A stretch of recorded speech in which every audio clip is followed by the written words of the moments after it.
Hello, good morning students. पिछली बार अपने इसके बारे में थोड़ा सा अधूरा रह गया था, वो मैं आपको बता दे रहा हूँ कि सेंट्रोसोम सेंट्रोसोम पे अपनी बात हो रही थी।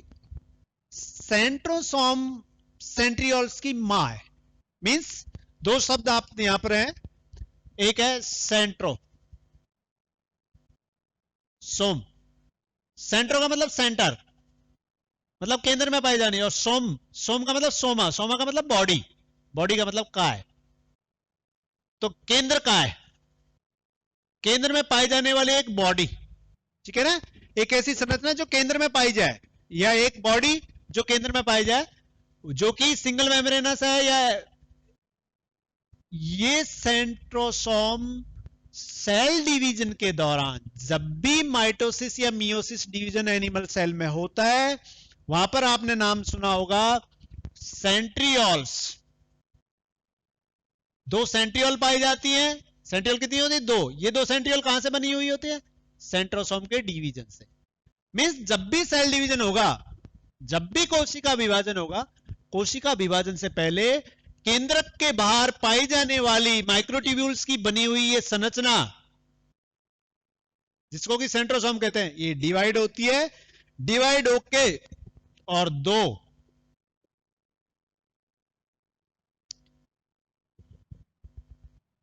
सेंट्रियोल्स को जन्म देती है।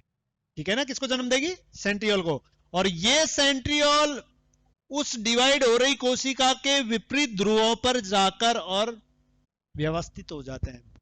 ये सब चीजें होती है प्रोफेज वाली अवस्था में ही। ठीक है ना।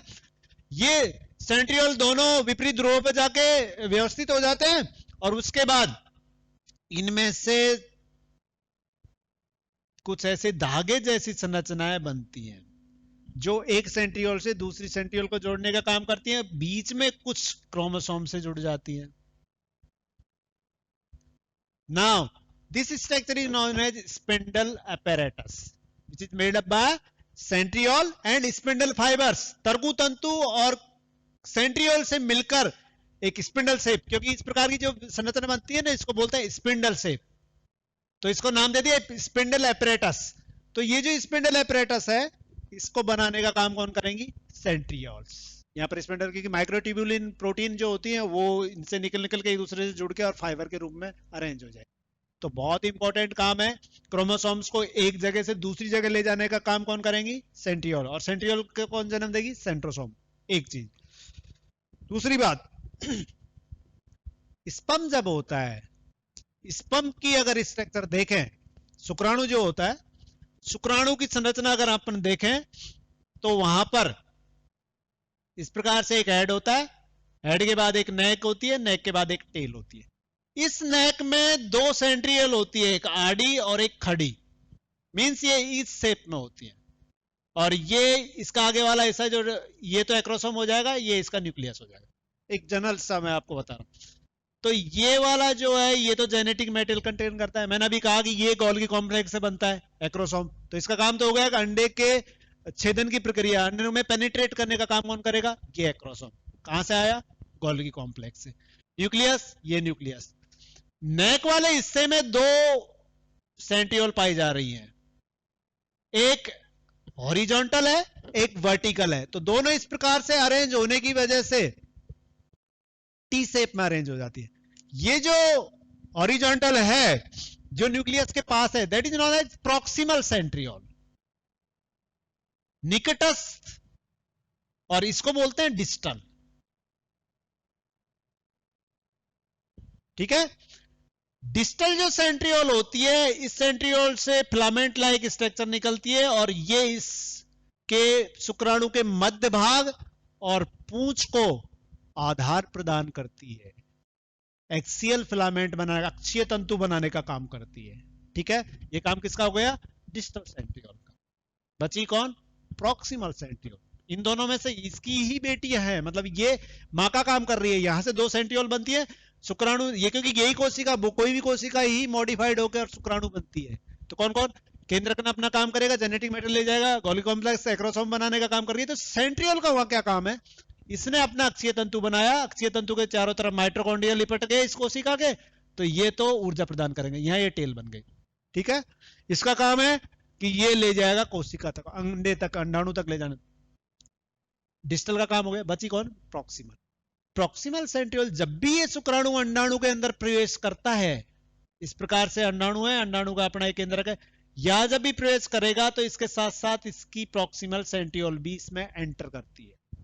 और प्रॉक्सिमल सेंट्रियोल जो एंटर करती है, दोनों गैमेट्स, एक मेल गैमेट और एक फीमेल गैमेट, मीन शुक्राणु और अंडाणु मिलके और एक जाइगोट का निर्माण करते हैं। अब जाइगोट एक कोशिकीय संरचना है, एक कोशिकीय द्विगुणित संरचना है, ये आप जानते हैं। इस एक कोशिकीय द्विगुणित संरचना से ही बहुकोशिकीय एनिमल का डेवलपमेंट हो रहा है। तो एक कोशिका से बहुकोशिका में किस प्रकार परिवर्तित होगा? डिवीजन के द्वारा। और जो शुरू शुरू में किसी भी जाइगोट में डिवीजन होगा, उस डिवीजन का नाम होता है क्लीवेज डिवीजन। वो एक विशेष प्रकार का डिवीजन है, माइटोसिस नहीं है, माइटोसिस जैसा है लेकिन माइटोसिस से अलग है, ठीक है ना, वो बाद में अपन अगली साल डिस्कस करेंगे। लेकिन उस विदलन विभाजन की शुरुआत कब होगी, वो डिसाइड करती है ये proximal centriole. Means proximal centriole is responsible to initiate the cleavage division. विदलन विभाजन को शुरू करने के लिए ये निकटस्थ केंद्रिका जिम्मेदार होती है। इसलिए इसका बहुत बड़ा रोल है सेंट्रोसोम का, कि इससे बनने वाली जो सेंट्रियोल्स होती हैं वो सेल डिवीजन में रोल प्ले करती हैं, शुक्राणु को मूवमेंट में हेल्प करती हैं। शुक्राणु का जब कोशिका या अंडाणु से निषेचन हो जाता है, उस निषेचन के बाद विदलन विभाजन जो शुरू होता है, उस विदलन विभाजन को इनिशिएट करने का काम करती है। तो that is very important structure, ठीक है ना, सेंट्रोसोम, ये सेंट्रियोल को जन्म देगी। तो इस प्रकार से माइटोकॉन्ड्रिया होता है, कोशिका के अंतर्गत होने वाली जितनी भी प्रक्रियाएं हैं, मेटाबॉलिक रिएक्शन है, चाहे वो एनाबॉलिज्म हो चाहे वो कैटाबॉलिज्म हो, सबको एनर्जी की जरूरत पड़ेगी। और वो एनर्जी किस फॉर्म में होती है? केमिकल फॉर्म में। और केमिकल फॉर्म में किस प्रकार से? एटीपी की फॉर्म में, एडिनोसिन ट्राइफॉस्फेट की फॉर्म में। तो वो जो केमिकल एनर्जी है वो कहां प्रोड्यूस होती है? इस माइटोकॉन्ड्रिया में, सेल रेस्पिरेशन द्वारा या ऑक्सीडेशन द्वारा। तो ये जो माइटोकॉन्ड्रिया होते हैं, it provide the energy to conduct all the metabolic reactions within the cell, ठीक है ना। कोशिका के अंदर होने वाली जितनी भी उपापचयी क्रियाएं हैं, उन क्रियाओं को करने के लिए ये माइटोकॉन्ड्रिया उसको ऊर्जा प्रदान करेगा। तो इसी कारण से माइटोकॉन्ड्रिया को किस नाम से जाना जाता है? शक्ति गृह, पावर हाउस। क्योंकि अपन को बिजली कहां से मिलती है? पावर हाउस से, और बिजली के द्वारा ही सारे काम, वो एक तरह की एनर्जी है, ठीक है ना। इसी प्रकार इस कोशिका में जितने भी काम हो रहे हैं, उन काम को करने के लिए एनर्जी की जरूरत पड़ती है। और एनर्जी किस फॉर्म में चाहिए? एटीपी की फॉर्म में। और वो एटीपी की फॉर्म में एनर्जी कौन बनाएगा? ये mitochondria, by the oxidation of glucose in the presence of oxygen. तो सेल रेस्पिरेशन के द्वारा जो ऑक्सीजन यहां आती है, उस ऑक्सीजन की हेल्प से ये माइटोकॉन्ड्रिया की जो साइट होती है, उन साइट्स पर F1 पार्टिकल्स की हेल्प से और उनकी हेल्प से क्रिस्टी में इसके ऑक्सीडेशन होता है, और वहां पर ऊर्जा के उत्पादन होता है एटीपी के फॉर्म में। और वो ऊर्जा फिर इस कोशिका में होने वाली समस्त प्रक्रिया होती है, उनको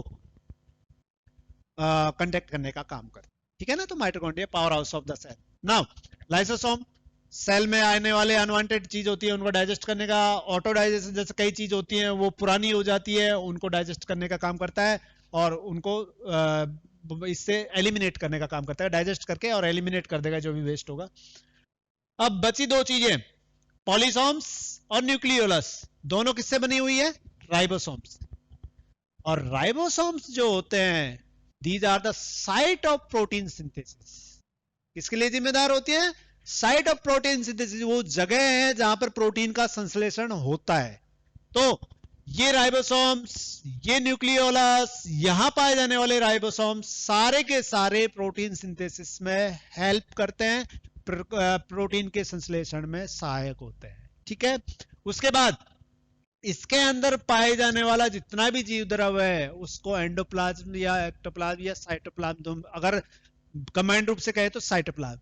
साइटोप्लाज्म जो होता है, वो इसके अंदर पाए जाने वाले जितने भी सेल ऑर्गेनल्स होते हैं, उनको बायोंसी प्रोवाइड करता है, उनको डेसिकेट नहीं होने देता, उनको सूखने नहीं देता, उनको पोषण प्रदान करता है, उनको फिजिकल शॉक से बचाता है।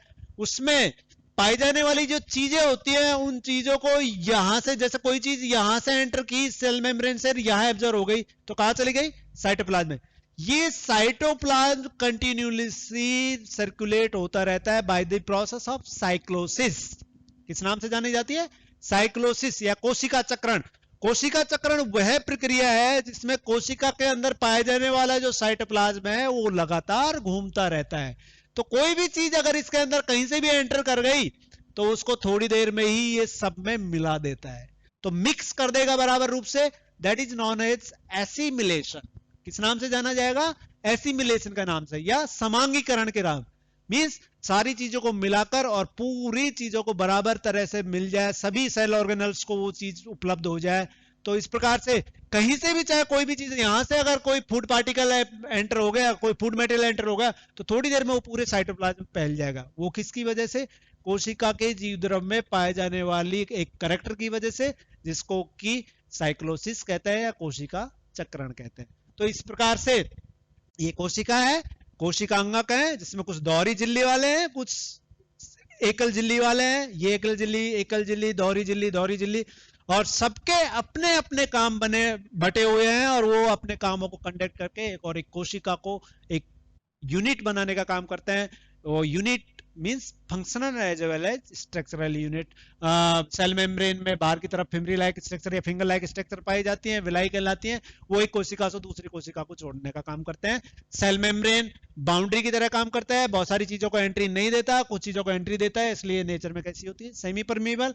सभी कोशिका अंगक जो पाई जाती है उनकी जो मेम्ब्रेन होती है, बाउंडिंग मेम्ब्रेन होती है, चाहे वो सिंगल मेम्ब्रेनस हो चाहे वो डबल मेम्ब्रेनस हो, वो सारी की सारी मेम्ब्रेन नेचर में सेमी परमिएबल होती हैं, अर्ध पारगम होती हैं। मींस उसमें कुछ पोर्स पाए जाते हैं, उन पोर्स से बड़ी साइज के जो मॉलिक्यूल्स होते हैं वो उसके अंदर एंट्री नहीं पाए जाएंगे, और उससे कम साइज के जो होते हैं उसके अंदर एंट्री, मतलब कुछ चीजें उसके थ्रू आ जा सकती हैं, कुछ चीजों को वो रोक देती है। न्यूक्लियर मेम्ब्रेन में भी अपने न्यूक्लियर पोर पाए जाते हैं जिनके थ्रू चीजों का आदान प्रदान होता है, फूड मटेरियल हो, वेस्ट मटेरियल हो, गैसेज हो, वो सब एक्सचेंज होती है। ठीक है, thank you and have a nice day.